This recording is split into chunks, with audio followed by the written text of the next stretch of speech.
I, 18 female, come from a pretty low-income family, and throughout high school I've been working part-time to help support the family. It's not the sole income, but it is a substantial part because my mom is an illegal immigrant and only able to get paid under the table and part-time at that. I got into a top college, computer science, and due to my family's financial status, I got a full ride, no tuition, room and board, etc., for financial reasons. This isn't tied to academic performance and is guaranteed for as long as I attend. Hence, it's a crazy opportunity. I can go to a top college for free, leading to many more possibilities. Unfortunately, it's across the country from where I live. My mom is begging me not to go. My sister is too young to work for a few years, and my mother doesn't make much, so if I left instead of staying and continuing to support the family, they'd be forced to have an even worse standard of life. I told them I'd continue working until summer's end, but I had to go. Going hurts us short term since my family will have less money, but not going hurts long term. Going gives me the opportunity in a few years to make lots of money, which can be much more helpful than what I can do as a high school graduate working minimum wage. And for selfish reasons, I want to go. I want to learn and live a life vastly different from my mom's life. I want to be great. So I've decided that I need to go, both for altruistic and selfish reasons. I know it'll be hard on my mom and sister, but they'll figure out a way to survive. I'll be working full-time over the summer rather than just part-time, so that should be a little extra to tide them over. In 2 years, my sister will be able to work too, so I'm sure they'll make it. My mom thinks I'm incredibly selfish to leave her and my twin sister to struggle, and even my sister is telling me their life will be much worse without me here. It does make me feel guilty, but I feel if I give this up now, I'll someday end up in the same position as my mom, only with an opportunity to change everything that I never took. Am I selfish? Am I the idiot? Edit, my mom isn't lazy. She's traumatized from her husband's death, which just happened 4 years ago. My dad was alive then and he was working and providing a large portion of income. Not the idiot. As a parent, I'm so disappointed that another parent would even think to take away an opportunity like this. Unfortunately, lots of parents want their kids tied to them always. This is a huge opportunity, and you deserve to have a better future. Please go make a better life for yourself. You're still a kid. It's not on you to figure out how your family will survive. You have a solid plan to make a buffer for them. Your mom may want to get a full-time job or check out your local library for assistance resources. She is in the wrong for trying to parentify you. I agree, there are 100 ways your mom can make ends meet. You're just the most convenient. Your mom can work more, find a better paying job, get help from charities. She could even find a partner to share the burden. In my experience, giving in to unreasonable demands creates nothing but pain for everyone involved. I think this is generational poverty. OP's mom is clouded by survival instincts, not the traditional "my kids should stay with me until they're married" expectations. Her dad has passed away too, which means they don't have that expected income. I'm sure the mom assumed he'd be there when OP left for college. Yeah, it is possible to get good grades and still not have an amazing job. The best thing to do is go for something that has decent security. IT isn't as secure as people think. Big tech has laid off thousands recently.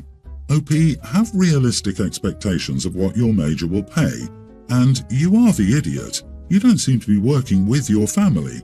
Can you find a local organization to help your family? Can you take a gap year and still get the scholarship next year? A gap year? What? OP, point out to your mom that you get a free ride now, and in a few short years you can support her financially much better with an amazing career. Or you can be incredibly short-sighted, not go, and lose all of that and work in low-paid jobs indefinitely. And while other universities are good, the benefit of a top-table university does impact your future earning potential. Usually you'll start at a higher salary, and increases will go up from there. You'll be looked at for more prestigious places and jobs. And yes, it's sucky for those who don't get this opportunity, but if anyone should take advantage of the privilege of this, it's you. My family, consisting of myself, 39 male, my wife, 38, and our 2 children, Alex, male teen, and Marie, female teen, moved last year because of my wife's job. Alex has had a rough time since. He has come out to us and his schoolmates as gay just a little while before he got the news that we were moving, so it was particularly hard for him. He had found a solid support system and felt safe where we lived before. That was taken away with this move. The place we live in now, while still in the US, is less accepting. Alex has made a few friends, but despite us being here for a year, he still hasn't really gotten comfortable here. Marie, on the other hand, really loves it and has been excelling at this new school thanks to clicking better with her teachers this year. The move did cause some tension between my wife and me even before we made a decision. I know there's no easy time to move, but doing so during the transition between middle school and high school, arguably the most awkward time of a person's life, felt like a cruel punishment for our son to endure. My wife said it would make things easier since he would be starting a new school either way. My wife has been very unsympathetic to what our son is going through. A few weeks ago we found something in his room. While I was fully prepared to, 1, make sure he wasn't self-medicating in a way that could lead somewhere dangerous, and 2, give him the "don't be stupid, don't drive under the influence, and don't stink up your room anymore" talk, his mom grounded him for 2 weeks and took away his phone every afternoon after school.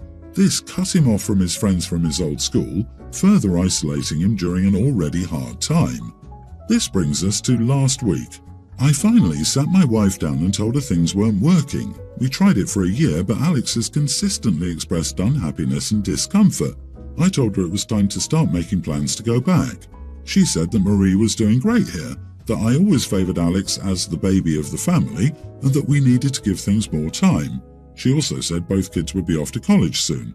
I replied that I wouldn't let my son live in discomfort for 3 more years before college. Also, my job and money I'd gotten from my grandparents, a trust fund of sorts, more than covered our living expenses, and there was no real need for her to work. I said it was incredibly selfish to put a passion project ahead of her own child, and that being a parent meant sometimes putting our needs on the back burner while we do what's best for them. She was furious that I called her career a passion project and hasn't spoken to me since. I'm at a loss how to move forward. Am I the idiot? Boy, a trust fund baby calling someone's career a passion project is a major idiot move. The context of your children doesn't apply here. You essentially said your wife doesn't do anything significant, which is hurtful and demotivating. Not to mention it looks like manipulation to get her to be utterly dependent on you.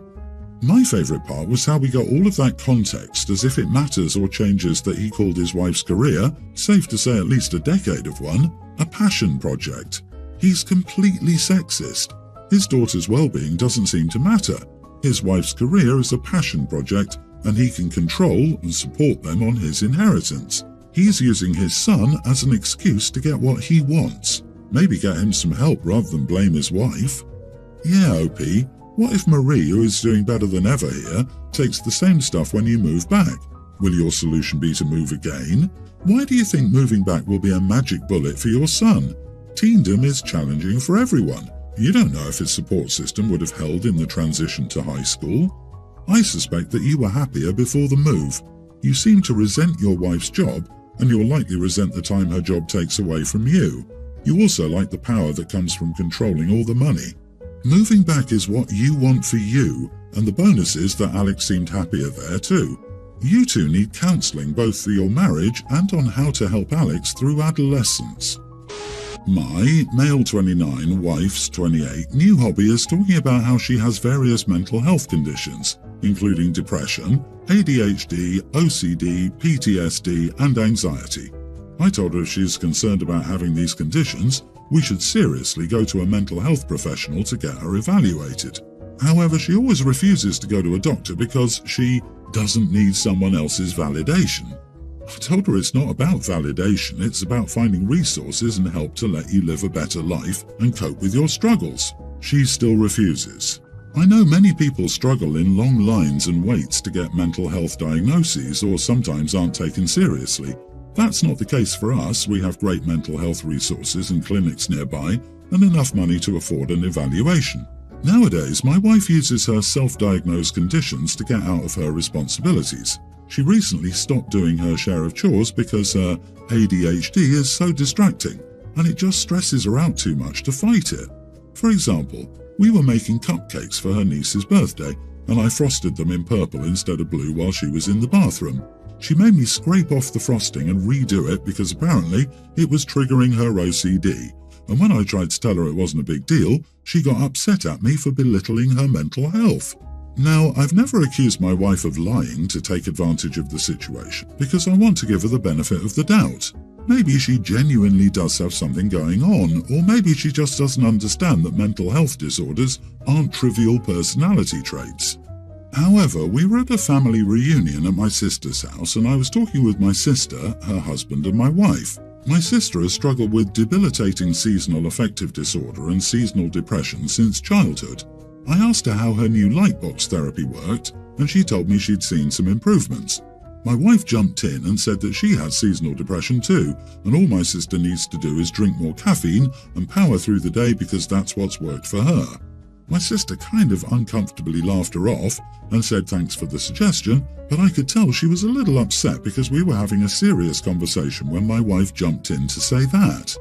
My wife got a little pressed and told my sister not to laugh her off and take her seriously if she wanted to improve her condition as a fellow survivor. This comment made me angry and I told my wife to please stop talking about her undiagnosed mental health issues in public because we don't even have confirmation that she really has seasonal affective disorder. My wife acted shocked that I said this and stopped talking to me for the rest of the evening. When we got home, she blew up at me for trying to damage her reputation in public and making her seem like a liar. Am I the idiot? Not the idiot. Your wife is definitely using those mental health labels to push away responsibilities, which is why it's even more important that she go to see a professional. Making you redo cupcakes because it upset her OCD is a prime example of this. She made you responsible for her condition while she did nothing herself. Same with not doing chores because her ADHD is too bad. She's making everyone around her, mainly you in these examples, take responsibility for managing her symptoms, instead of getting help and figuring out ways to address them herself. Very well put. OP is not the idiot and his wife can't have it both ways. Either she gets a diagnosis from a professional and starts taking steps to mitigate what are actual medical issues, or she insists on not seeing a mental health professional. She should stop making this supposed mental health struggles the central defining feature of her interaction with the world, not to mention requesting all kinds of accommodations and unearned validation from others. As the parent of someone who really has been diagnosed with ADHD, severe anxiety and severe depression, which almost cost their lives, I find this behavior reprehensible and vile. I get that these are strong words, and I am very, very happy that we can talk about mental health in the open without the stigmas of even a decade ago. This is your hill to die on. She lacks empathy for those who are truly suffering and is pushing you around with it too. Force her to get an evaluation or run away from this relationship. If I were a shallow person, I would say I hit the jackpot. I 100% hit the jackpot, but not for the reason you might think. I met a young woman, Claire, through my sister last year. They went to college together and they're good friends. I thought that she was incredibly beautiful when I saw her, but I was trying my best not to be the creepy older brother hitting on his little sister's friends. We talked briefly and I asked her about her work since graduating. She gave me a weird look but told me about working in the medical field. I thought it was very interesting from the sounds of it. After they left, my dad made fun of me for not asking her out. My sister called me last January out of the blue and said I was probably good to contact her friend and ask her out. She said she even put in a good word for me and that I was going to need it. So I started talking to Claire and we went out for lunch. She is very beautiful, as I said. She's also very smart and driven. She has a future all planned out. I jokingly said I was interested in being part of that future. She said my sister had already half convinced her I was a good idea. We had a few more dates and then we made it official. It's been over a year since our first date and my family loves her and my friends all think I fluked into the greatest relationship ever. Anyways, the party. Whenever I talk about Claire, I mention her work. She studied child psychology and is working on her master's. See? Smart. I love bragging all about how she's making the world a better place. At the party, my friend started joking around about her being able to make more money as a model or something. I told my friend he was being an idiot talking about her looks and that he should drop it. He didn't. He even started making Beauty and the Beast comments. He was rude but never vulgar, just rude. He wouldn't drop it. He may have been a little jealous and had been drinking. She finally went on her phone and showed him some pictures of herself in the uniform from the job she does for fun. She's a cheerleader for a sports team. She then told him how little the job pays.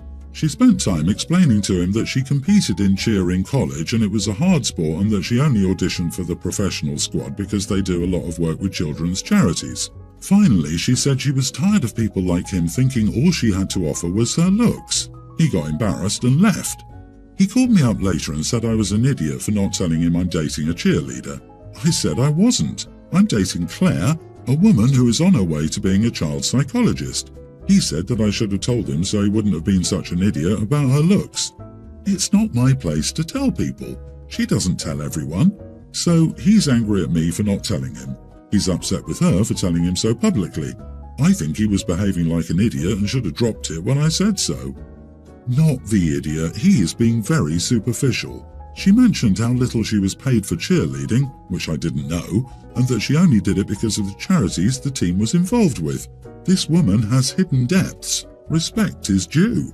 Friend insulted both you and your girlfriend. I wouldn't worry about his hurt feelings and rather focus on finding new friends and ensuring you and your girlfriend aren't dealing with this nonsense in the future. And just so we're clear, your so-called friend sounds almost like they're trying to sow discord between you two in some really transparent and desperate ways in an effort to win over the heart of your girlfriend. I'm not sure what sort of bizarro world he thinks he's living in, but if he's demanding an apology from you, it's probably time to go low contact, because you're definitely better without him. Oh, and congrats on winning the lottery.